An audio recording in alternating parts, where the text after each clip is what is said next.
नमस्कार माझ्या प्रिय शिक्षक बंधू आणि भगिनींनो, मी प्राध्यापक मारुती विठ्ठल शेळके आपल्या सर्वांचं मास्टरमाइंड करिअर अकॅडमी या महाराष्ट्रातील नंबर 1 व्यासपीठावरती सहर्ष असे स्वागत करीत आहे। सर्वप्रथम महाराष्ट्रातील आपल्या सर्व CTET ही परीक्षा दिलेल्या आणि अतिशय चांगल्या प्रकारचा निकाल लावलेल्या, अतिशय चांगल्या प्रकारच्या गुणाने पात्र ठरलेल्या माझ्या सर्व लाडक्या शिक्षक बंधू आणि भगिनींचं हार्दिक असं अभिनंदन। या निकालाचा तुमच्या करिअरवर फार मोठा परिणाम होणार आहे, कारण फार थोड्याच दिवसात 15,000 पेक्षा जास्त जागांसाठी शिक्षक भरतीची घोषणा होणार आहे आणि म्हणून या शिक्षक भरतीच्या प्रक्रियेमधला पात्रतेचा हा पहिला टप्पा तुम्हाला अत्यंत उपयुक्त ठरणार आहे। आणि आता लवकरात लवकर आपल्याला शिक्षक अभियोग्यता आणि बुद्धिमत्ता चाचणी या परीक्षेची परफेक्ट परिपूर्ण तयारी करायची आणि त्या अंतिम लढाईमध्ये आपल्याला 200 पैकी किमान 150 प्लस 150 पेक्षा जास्त गुण मिळवायचेच असा निश्चय करा, त्याप्रमाणे नियोजन करा आणि अभ्यासाला लागा।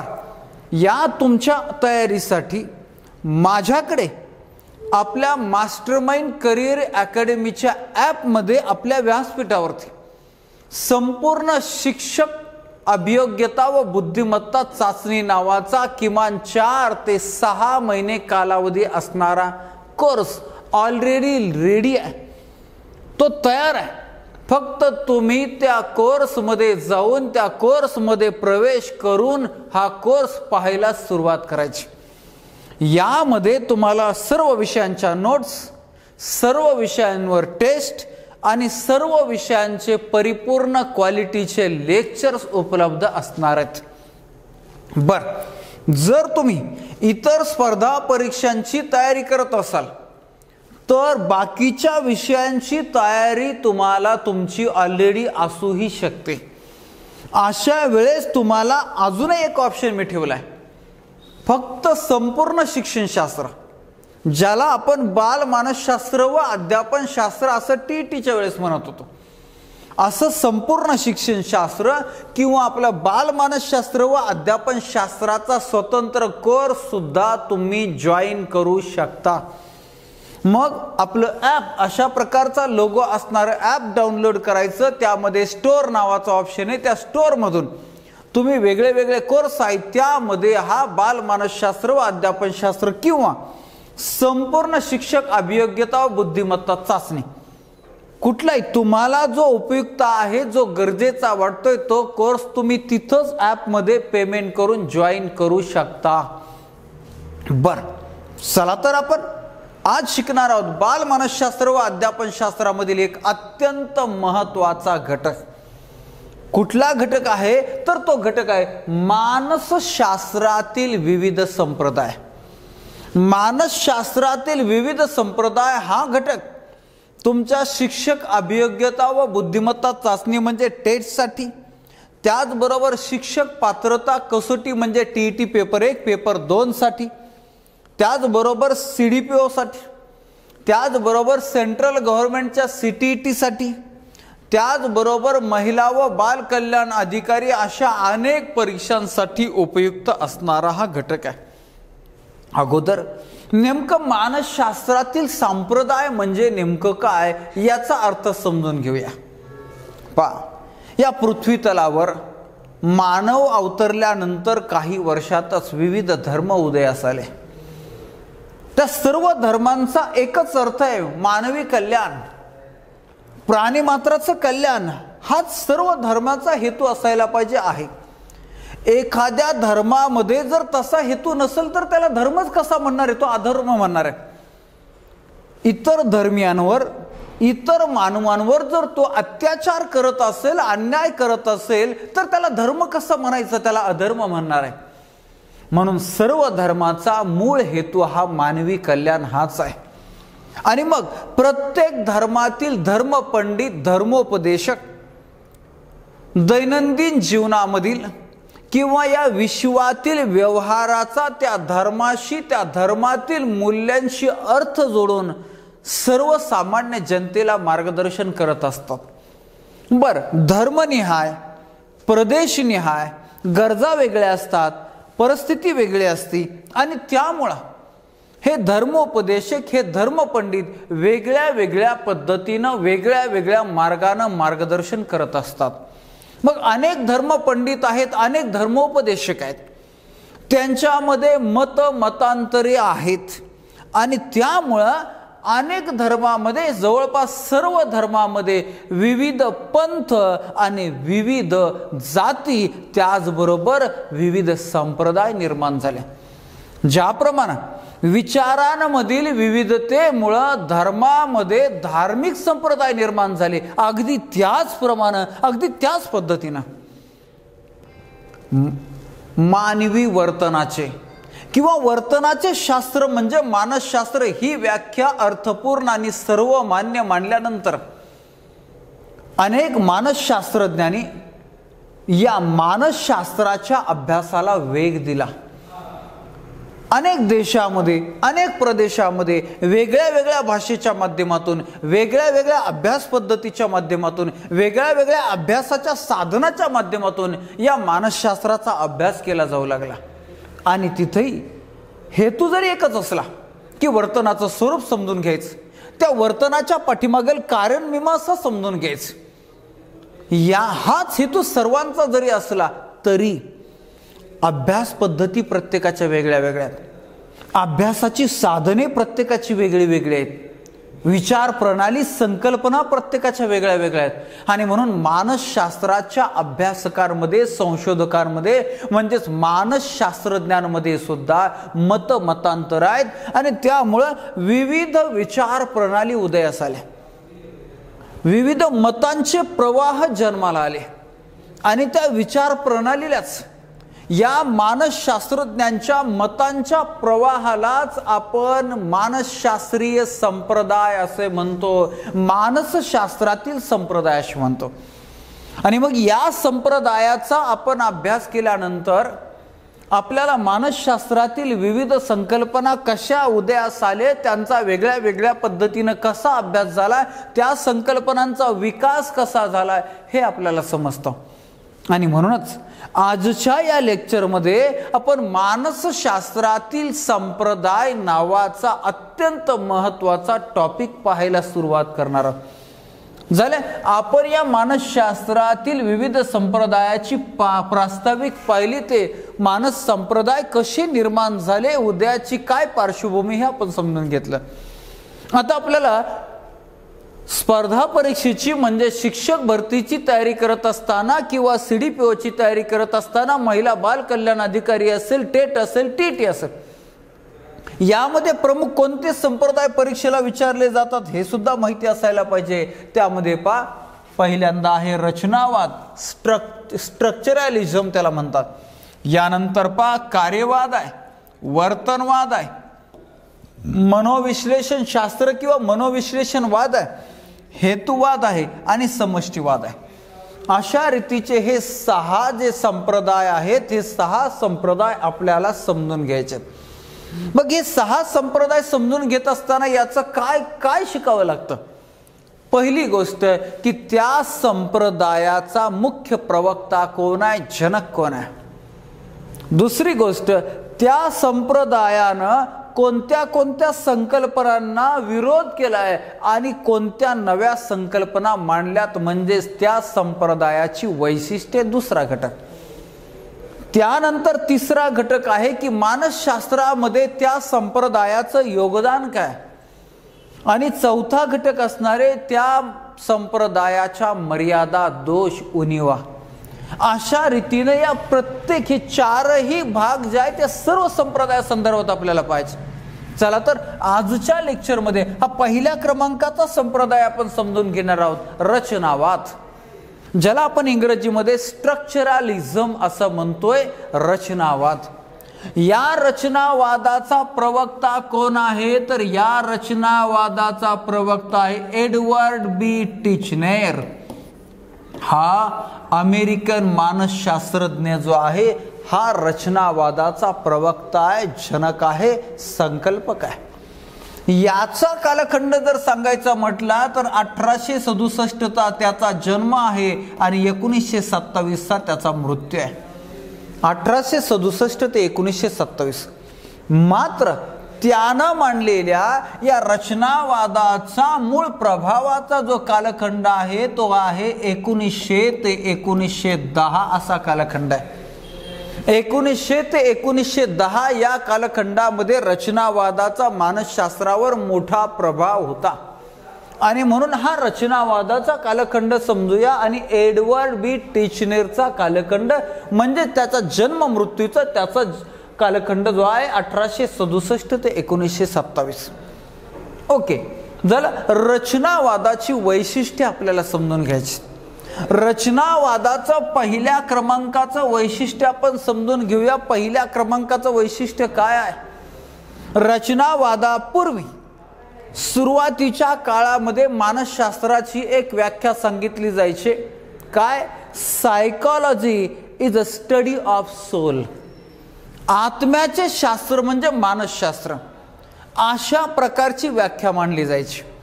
मात्र ही जी व्याख्या आहे आत्म्याचे शास्त्र म्हणजे मानसशास्त्र, या व्याख्येला टिचनेरने, या व्याख्येला रचनावादाने मोठा विरोध केलाय. किंबहुना आत्म्याचे शास्त्र याचं अस्तित्वच रचनावादी म्हणजेच टिचनेर मान्य करत नाही, स्वीकारत नाही. मग तो काय म्हणतोय? तो म्हणतो मानसशास्त्राचा अभ्यास विषय आत्म्याचं शास्त्र आत्मा असू शकत नाही. मग तो म्हणतोय की मानसशास्त्राचा अभ्यास विषय काय असणार आहे तर तो मानवाची जाणीव असणार आहे. मानसशास्त्राचा अभ्यास विषय कोणता तर मानवाची जाणीव. आपल्या विविध इंद्रियांच्या माध्यमातून आपल्याला जी अनुभूती येते, जी जाणीव होते, तीच मानसशास्त्राचा प्रमुख विषय असायला पाहिजे. अशा रीतीनं टिचनेरनं म्हणजेच रचनावादानं मांडलेलं हे रचनावादाचं पहिलं वैशिष्ट्य आहे. आता यानंतर रचनावादाचं दुसरं वैशिष्ट्य पाहूया. रचनावादाचं दुसरं वैशिष्ट्य काय? रचनावादाचं दुसरं वैशिष्ट्य पाहत असताना आपल्याला एक गोष्ट माहिती असायला पाहिजे की ज्याला आपण प्रायोगिक मानसशास्त्राचा जनक म्हणतो तो विल्यम वुंट, ज्यानं 1879 मध्ये जर्मनीतील लाइप्झिग विद्यापीठामध्ये मानसशास्त्राची पहिली प्रयोगशाळा सुरू केली. त्या प्रायोगिक मानसशास्त्राचा जनक विल्यम वुंटचा शिष्य म्हणजे हा टिचनेर आहे. आणि म्हणून आपल्या गुरुचा विल्यम वुंटच्या व्यक्तिमत्वाचा, विचारांचा प्रभाव टिचनेरवर आहे. आणि त्यामुळेच हा टिचनेर जो आहे तो मानस शरीर हा समानवाद जो आहे हा समानवाद तो स्वीकारतो. आपण रचनावादाचं दुसरं वैशिष्ट्य पाहतोय. हे रचनावादाचं दुसरं वैशिष्ट्य पाहत असताना आपण पाहतोय की टिचनेर हा विल्यम वुंटचा शिष्य आहे. दोघांनी मिळून त्या लाइप्झिग विद्यापीठामध्ये काम केलंय आणि म्हणून विल्यम वुंटच्या कार्याचा, विचाराचा, व्यक्तिमत्वाचा, तत्वांचा प्रभाव टिचनेरवर आहे. आणि त्याच प्रभावामुळे हा टिचनेर हा रचनावादाचा प्रवक्ता, जनक हा मानस शरीर समान वादाचा स्वीकार करतो. म्हणजेच हा मानस शरीर समानवाद आपल्याला सांगतो की मन आणि शरीर भिन्न भिन्न आहे. मात्र यापैकी एका परिस्थितीत झालेल्या बदलाचा परिणाम दुसऱ्या परिस्थितीत होतो, दुसऱ्या परिस्थितीवर होतो. म्हणजे मनावर झालेला परिणाम, मनामध्ये झालेला परिणाम, त्या परिणामाचा परिणाम हा शरीरावर होत असतो. अगदी तसंच शरीराचा परिणाम मनावर सुद्धा होत असतो. अशा रीतीनं रचनावादाचं हे दुसरं वैशिष्ट्य आहे. रचनावादाचं हे दुसरं वैशिष्ट्य पाहिल्यानंतर रचनावादाचं तिसरं वैशिष्ट्य आपल्याला पाहायचं. रचनावाद मनशक्ती म्हणजे फॅकल्टी सायकोलॉजी ज्याला म्हणतात त्या मनशक्तीला विरोध करतात. काय आहे पा? मनशक्तीवादाला विरोध आहे. काय विरोध आहे मनशक्तीवादाला? काय सांगितलं होतं मनशक्तीवादानं?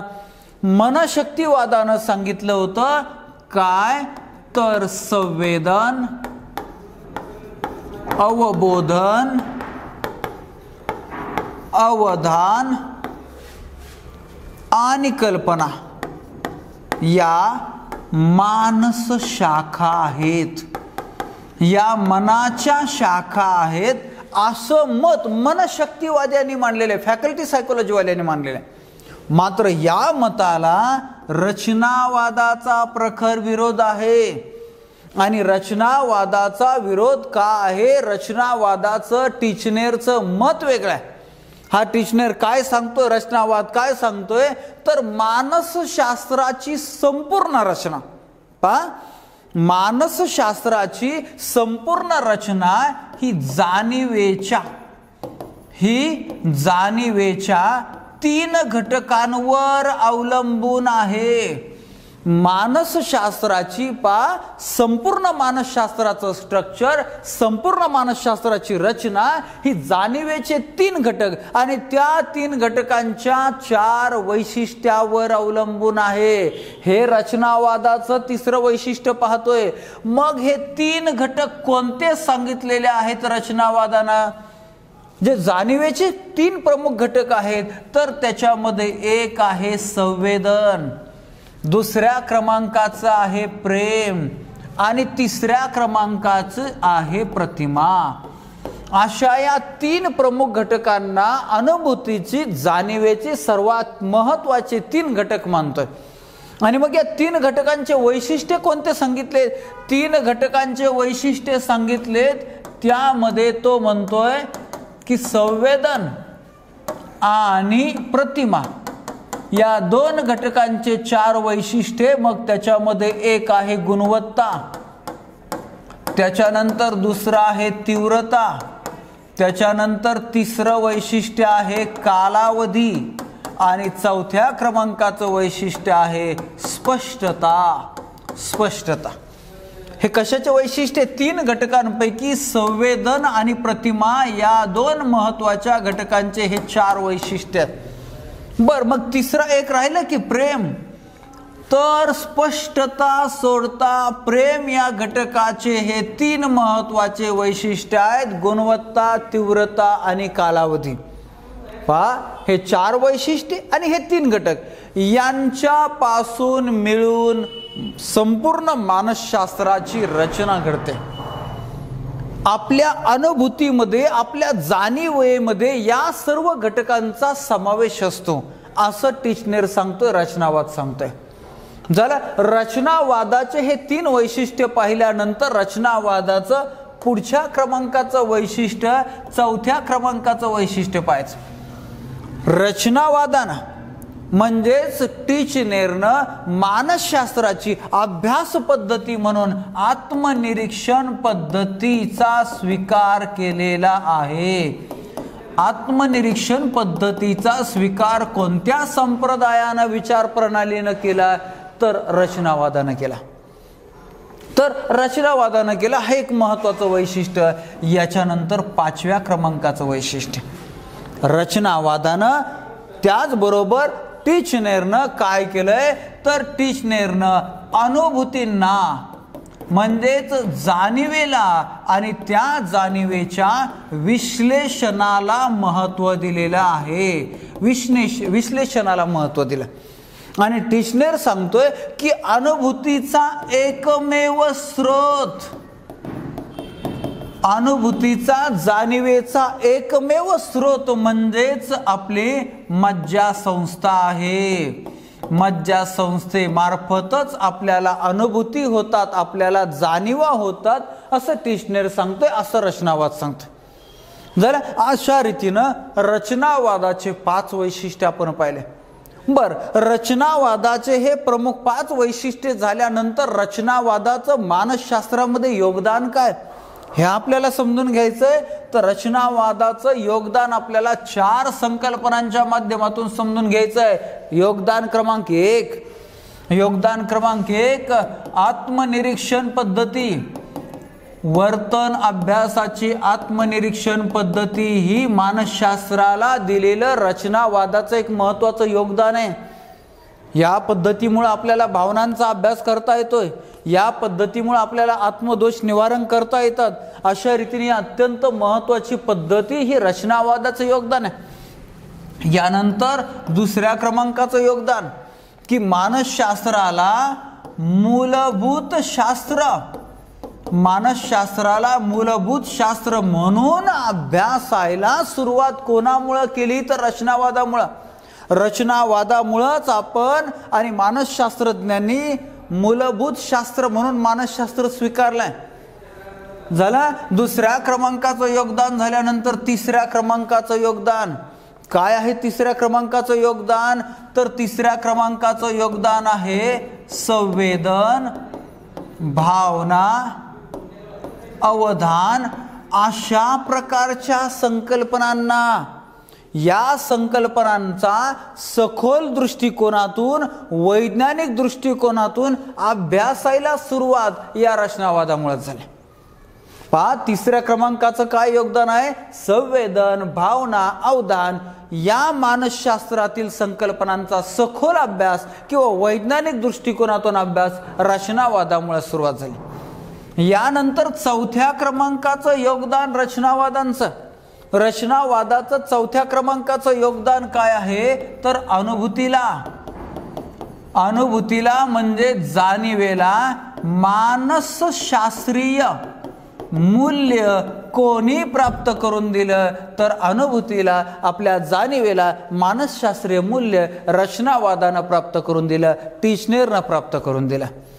असे हे रचनावादाच्या योगदानाचे 4 महत्त्वाचे घटक आहेत। हे पाहिल्यानंतर पुढचा शेवटचा मुद्दा या रचनावादा संदर्भात पाहायचा आहे तो म्हणजे रचनावादाच्या मर्यादा। रचनावादाच्या मर्यादामध्ये पहिल्या क्रमांकाची मर्यादा म्हणजे त्यांनी स्वीकारलेली वर्तन अभ्यासाची पद्धती, आत्मनिरीक्षण पद्धती। ही आत्मनिरीक्षण पद्धती सर्वांसाठी उपयुक्त ठरत नाही, लहान मुलांना उपयुक्त ठरत नाही, वृद्धांना उपयुक्त ठरत नाही, मंद लोकांना उपयुक्त ठरत नाही, मानवेतर प्राण्यांसाठी उपयुक्त नाही। ही व्यक्तिनिष्ठ पद्धत आहे, वस्तुनिष्ठ नाही आणि म्हणून वर्तनाचा सर्वांगीण अभ्यास आत्मनिरीक्षण पद्धतीने होऊ शकत नाही। ही एक महत्त्वाची आत्मनिरीक्षण पद्धतीची मर्यादा जी आहे ती रचनावादांची मर्यादा। यानंतर दुसऱ्या क्रमांकाची मर्यादा आहे। यानंतर काय तर या रचनावादानं मानसशास्त्राच्या काहीच संकल्पनांचा अभ्यास केलाय, काहीच संकल्पनांवर फोकस केलाय, मात्र मानवी वर्तनावर परिणाम करणारे प्रेरणा असेल, व्यक्तिमत्व असेल या संकल्पनांकडे मात्र रचनावादाने दुर्लक्ष केलंय। ही एक रचनावादाची महत्त्वाची मर्यादा आहे, उणीव आहे। ओके झालं, रचनावादाच्या या 2 महत्त्वाच्या मर्यादा आहेत। ठीक आहे, रचनावाद संपला। काय काय पाहिलं आपण रचनावादामध्ये आजच्या लेक्चरमध्ये नीट समजून घ्या। हा टॉपिक अत्यंत महत्त्वाचा आहे। या लेक्चरमध्ये सर्वात अगोदर पाहिलं की मानसशास्त्रीय संप्रदाय म्हणजे काय आणि ते कसे उदयास आले। यानंतर आपल्याला या भागामध्ये कोणकोणते संप्रदाय शिकायचे ते पाहिलं। हे 6 संप्रदाय शिकायचे, त्याबरोबर काही उपसंप्रदाय आहेत तेही समजून घ्यायचे। मग त्याच्यानंतर आपण पुढचा पहिल्या क्रमांकाचा संप्रदाय पाहायला सुरुवात केली, रचनावाद, ज्याला इंग्रजीमध्ये स्ट्रक्चरलिझम असं म्हणतात। आणि मग या रचनावादाचा कालखंड पाहिला 1900 ते 1910, ज्याचा प्रवक्ता आहे टिचनेर, विल्यम वुंडचा शिष्य। आणि मग या रचनावादाचे 4 वैशिष्ट्ये पाहिले। हे 4 वैशिष्ट्ये पाहिल्यानंतर रचनावादाचं योगदान काय मानसशास्त्रामध्ये, त्याच्यामध्ये हे 4 योगदान पाहिले। आणि त्याच्यानंतर सरते शेवटी रचनावादाच्या या 2 महत्त्वाच्या मर्यादा पाहिल्या। अशा रीतीनं मानसशास्त्रीय संप्रदायामध्ये जे अनेकाविध संप्रदाय आपल्याला शिकायचे त्यातला एक संप्रदाय जो आहे तो रचनावाद नावाचा संप्रदाय आजच्या या लेक्चरमध्ये पाहिला।